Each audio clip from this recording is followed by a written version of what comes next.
Heavy rains accompanied by strong winds were experienced throughout Colombo this evening.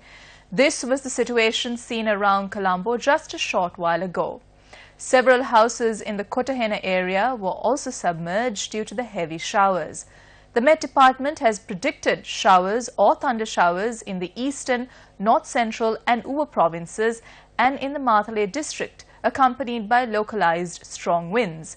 Showers in excess of 75 millimeters have been forecast for locations in the eastern, Uva and Sabaragamuwa provinces and in the Galle, Matara, Matale and Polonnaruwa districts as well.